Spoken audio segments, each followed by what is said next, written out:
section 3.2. In the last section, we learned what acceleration was.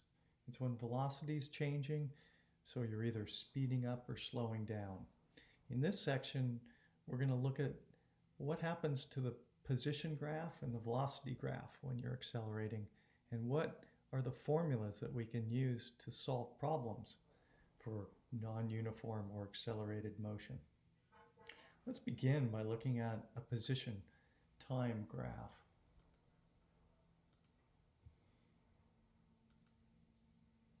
Last time we talked about instantaneous velocity, and I told you that that was a slope of the tangent line to a curve. Here's an example. The position graph is a curve. It's shown in green. And if we want to know what is the velocity at 2 seconds, what we do is the red is called the tangent line. As you can see, it matches the slope of the curve at 2 seconds. We draw a straight line and then we compute the slope of that line. And as you can imagine, as the curve gets steeper, the tangent gets steeper and the acceleration, the velocity increases. So we're speeding up. When you're accelerating, position time graphs always have the shape of a parabola. You can imagine they're curved because they don't have a constant slope because the velocity is not constant. You'll see when I lay out the mathematics for you, the curve is in fact a parabola. But before we get to the mathematics, let's keep focusing on the graphs because the graphs usually provide very useful information. So suppose we have a velocity time graph. It's a straight line, constant slope, meaning that we have uniform acceleration. And I just remind you, what does the slope of a velocity time graph tell us?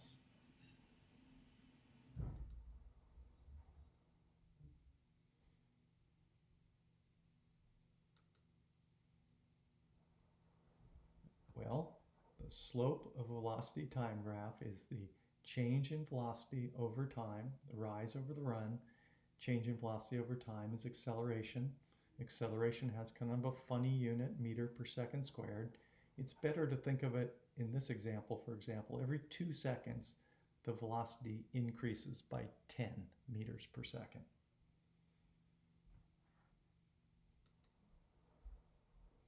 We can also ask ourselves, what does the area under a velocity time graph tell us?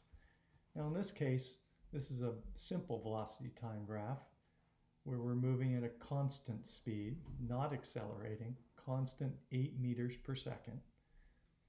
This is a simple example. By the end of the screencast, you'll see what happens if you're accelerating. But if you're moving at constant velocity, then the area underneath the graph is basically telling us the displacement. Because if we multiply base times height, that's velocity times time interval, we get delta x, or the displacement. So the area under a velocity time graph is displacement. The slope of a velocity time graph is acceleration.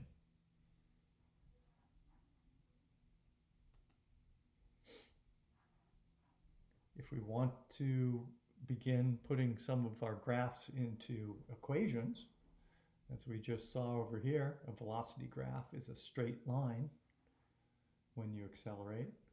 So here's the equation for the final velocity, given the initial velocity, the acceleration, and the time interval. It's a line, y equals mx plus b. M, the slope, is the acceleration, as you just saw. T is the independent variable on the x-axis, and v initial is whatever speed you happen to start at. This is one of 3 kinematic equations. You'll learn that if you have enough information, you can use these equations to solve any problem we give you.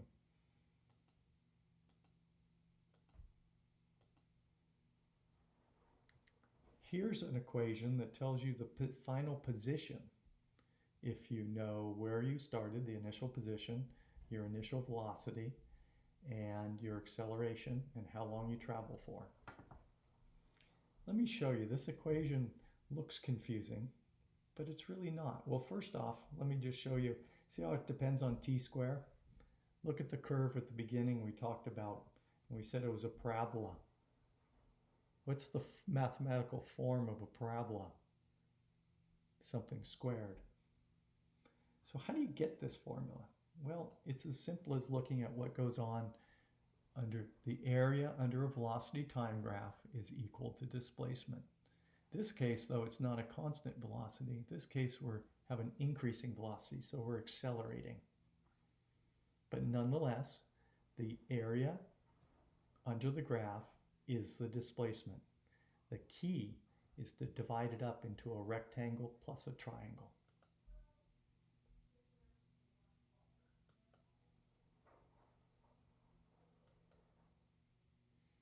The rectangle, we know, is just the initial velocity times the time. The initial velocity times the time.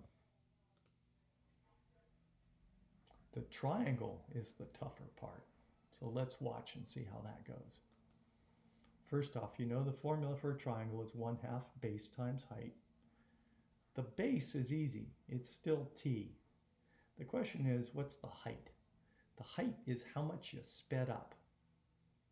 How much you speed up is how much you accelerate every second times how many seconds you accelerated for.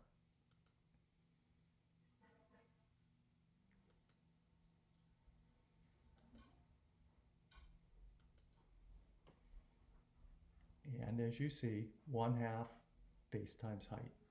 That's what the formula on the previous page was telling us. Where you start plus the rectangle plus the triangle. You don't have to know how to derive these. I just wanted you to be able to see pictorially in figure 10 how it's gotten. There is a third equation.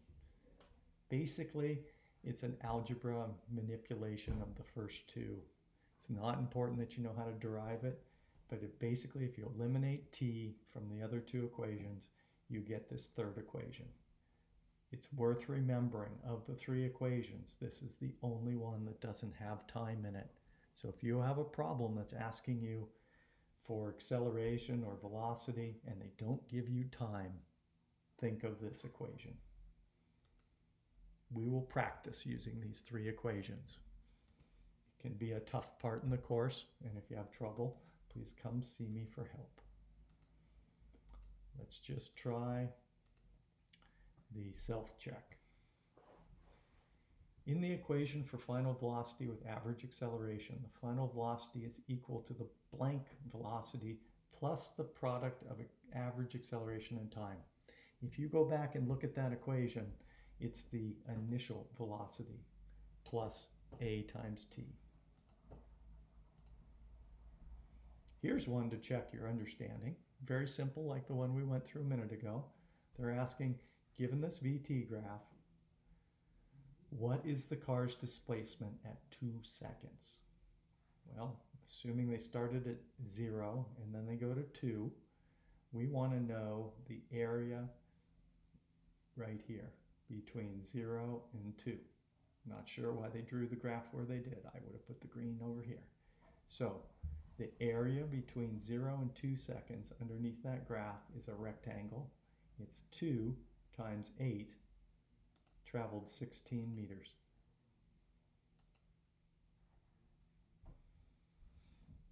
Find the uniform acceleration that causes a car's velocity to change from 27 to 45. So you might need a calculator here. How much was the change in velocity? 45 minus 27. So we increased 18 meters per second. That's delta V. And now we divide by the time interval, 60 seconds. And we get 18 divide 60 is 0.3. This question I'm going to skip. It could We could do it, but you see they gave it in seconds and hours, and there's some unit conversion that's required, which we don't do a lot of in this course, so I'm not going to take you through it. Last question. How long? How long? What is that? Is that distance? No, it's a time. How long will it take an airplane at rest that accelerates at 2.5 meters per second squared? That means it gains a speed. It gains 2.5 meters per second every 1 second. First it's going 0, then it's going 2.5 meters per second, then it's going 5 meters per second, then it's going 7.5 meters per second, then it's going 10 meters per second. How long will it take to reach a velocity of, well, that's scientific notation, that's 70 meters per second. Well, if you think, acceleration is equal to the change in velocity divided by time. The change in velocity, we went from 0 at rest to 70, so change in velocity is 70. If we rearrange that equation, the time is change in velocity divide acceleration. So if we take 70 and divide by 2.5,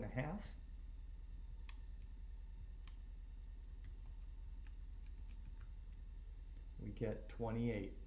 You should see if you too can do that math. I know it's a little tough listening to me without the formula in front of you. Give it a try. I hope this helps. Save your questions, bring them to class.